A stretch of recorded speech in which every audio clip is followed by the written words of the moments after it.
مزید ویڈیوز کے لیے ہمارے چینل ہاؤس آف اسلام کو سبسکرائب کرنا نہ بھولیے۔ شکریہ۔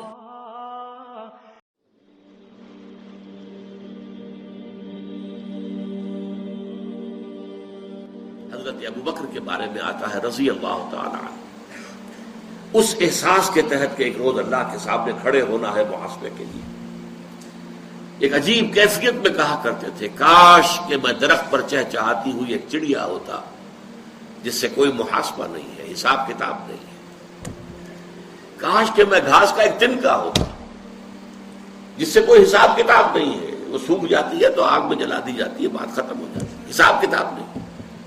کہنے والا کون ہے؟ ابوبکر صدیق رضی اللہ تعالی عنہ۔ قرآن مجید بھی کہتا ہے، سورہ اما یتساءلون جو ہے اس میں یہی تو لفظ آیا ہے، آخری آیت کیا ہے؟ یقول الکافر یا لیتنی کنت ترابا، ہائے کاش کہ میں مٹی ہوتا، شرف انسانیت مجھے حاصل نہ ہوا ہوتا۔ اور فارسی میں ایک شاعر نے کہا ہے کیفیت کیا ہوگی کہ ہر انسان کہے گا مرائے کاش کے مادر نہ زادے، کاش کہ میری ماں نے مجھے کبھی جنا نہ ہوتا۔ یہ ہے وہ ذالک هو الخسران المبین، ان الانسان لفی خسر، یہ ہے ہیومن ٹریجڈی۔ یہ دو چیلنج تھے نظام خلافت کے لیے، اس کے اس پس منظر کو ذہن میں رکھیے۔ عرب میں کبھی کوئی مرکزی حکومت تھی ہی نہیں، لہذا وہ لوگ عادی نہیں تھے۔ اگر کوئی حکومت پہلے ہوتی تو کوئی ٹیکس ہوتے، پہلے کوئی عادی ہوتے وہ تو وہاں پر تو کوئی نظام تھا ہی نہیں۔ انہیں زکوٰۃ بہت بھاری لگ رہی تھی، ہم سے یہ لیا جا رہا ہے، ہماری آمدنی کا ایک حصہ، یہ بہت انہیں کھل رہا تھا، شاخ گزر رہا تھا۔ اسی طریقے سے عرب کی صورت یہ تھی کہ پورا ملک تقسیم تھا، قبائلی، اور ہر قبیلے کا سردار گویا کہ اپنے علاقے کا وہ بے تاج بادشاہ تھا۔ جیسے آپ کو معلوم ہے افغانستان میں طالبان کے آنے سے پہلے وار لارڈز مختلف علاقوں کے اندر انہوں نے پھاٹک لگا لیے، اپنے علاقے بنا لیے، ہر ایک اپنی جگہ پر، میں خود یہاں کا مالک ہوں، مختار ہوں۔ اور اب طالبان کے خاتمے کے بعد دوبارہ وہی صورت پیدا ہو گئی، امن و امان ختم ہو چکا ہے، وار لارڈز ہیں، ان کے اپنے علاقے ہیں۔ تو ان کے لیے ظاہر بات ہے کہ وہ دبک تو گئے تھے جب ان کی پیش نہیں جا رہی تھی، جب وہ مجبور ہو گئے تھے، انہوں نے اطاعت قبول کر لی تھی۔ اسی لیے ان کے بارے میں سورہ حجرات میں فرمایا گیا قالت الاعراب آمنا، یہ بدو کہہ رہے ہیں ہم ایمان لے آئے۔ قل، اے نبی ان سے کہہ دیجئے لم تؤمنوا، تم ایمان نہیں لائے ہو، ولکن قولوا اسلمنا، یوں کہو کہ ہم نے اطاعت قبول کر لی ہے، ہم اسلام لے آئے ہیں۔ ولما يدخل الايمان في قلوبكم، ابھی تک ایمان تمہارے دلوں میں داخل نہیں ہوا۔ یہ سب کا معاملہ نہیں تھا، لیکن اکثر کا معاملہ تھا۔ ان میں مومنین صادقین بھی تھے، لیکن اکثر کا معاملہ یہ تھا۔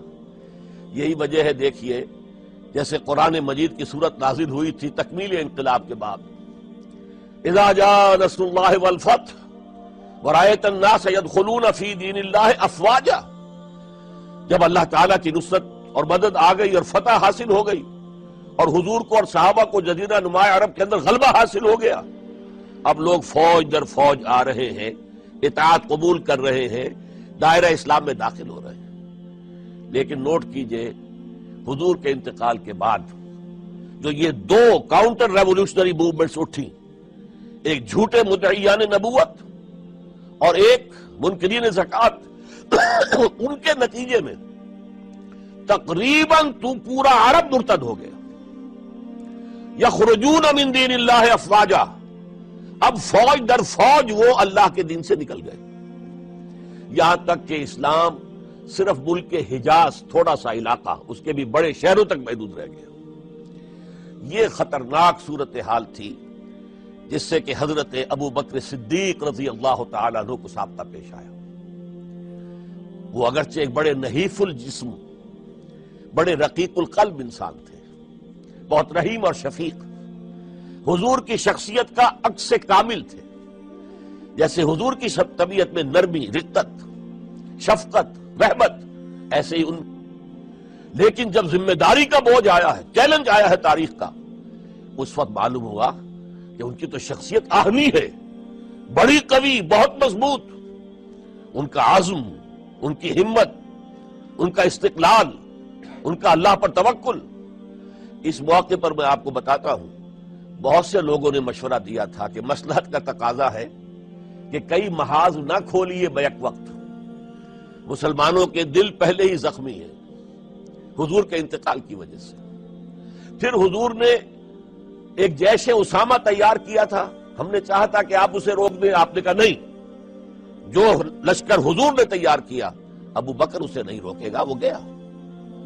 پھر جو مدعیان نبوت ہوئے وہ تو یقیناً کافر ہو گئے، لہذا ان سے بھی قتال کرنا پڑے گا۔ کم سے کم منکرین زکوٰۃ کے ضمن میں نرمی کیجیے۔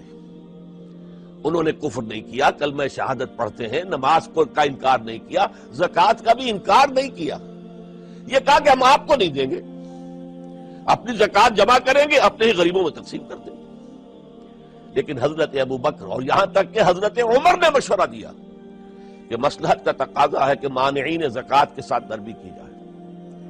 حضرت ابو بکر نے فرمایا، عمر تم ایام جاہلیت میں تو بڑے سخت تھے، بڑے مضبوط تھے، بہت طاقتور تھے، خدا کی قسم اگر یہ زکوٰۃ میں حضور کے زمانے میں اونٹ کے ساتھ اونٹ کو باندھنے والی رسی بھی دیتے تھے، اور اب اگر یہ کہیں گے کہ اونٹ لے جاؤ رسی نہیں دیں گے، تب بھی میں قتال کروں گا، اس لیے کہ ایبدل الدین وانا حی، کیا دین میں ترمیم کر دی جائے گی جبکہ میں زندہ ہوں؟ ابو بکر کے جیتے جی یہ نہیں ہو سکتا۔ لہذا ہم دیکھتے ہیں تاریخ کے اندر، کیونکہ صدیقیت بہت اعلیٰ مقام ہے، نبوت کے بعد کا درجہ صدیقین، پھر شہداء، پھر صالحین، اور یہ ہے صدیق اکبر، افضل البشر بعد الانبیاء بالتحقیق ابو بکر صدیق۔ سال 1.5 سال کے اندر دونوں فتنوں کی سرکوبی کر دی گئی، کنسولیڈیٹ ہو گیا انقلاب دوبارہ، اس میں ہزاروں صحابہ کرام کی جانیں گئی۔ ایک جنگ یمامہ مشہور ہے، مسیلمہ کذاب کے خلاف 500 حفاظ اس جنگ میں شہید ہو گئے۔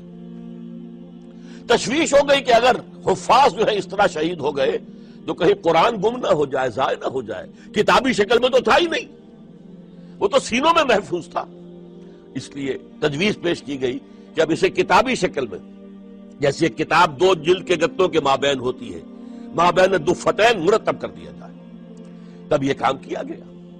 بہرحال پہلا مرحلہ یہ تھا کہ کاؤنٹر ریولوشنری موومنٹس، چونکہ ابھی انقلاب صرف عرب میں آیا تھا اور عرب ہی کے اندر سے کاؤنٹر ریولوشنری موومنٹس ابری، جھوٹی نبوت اور مانعین زکوٰۃ کی شکل میں، اور حضرت ابو بکر رضی اللہ تعالی عنہ نے اپنی عظیمت کا ثبوت دیتے ہوئے ان دونوں موومنٹس کو کچل کر رکھ دیا اور انقلاب اسلامی کو اثر نو کنسولیڈیٹ کر کے پھر قیادت حکم خداوندی کی روح سے کہ ان کے انتقال کا وقت آ گیا تو حضرت عمر فاروق کو نامزد کر کے ان کے سپرد کر دی رضی اللہ تعالی عنہ۔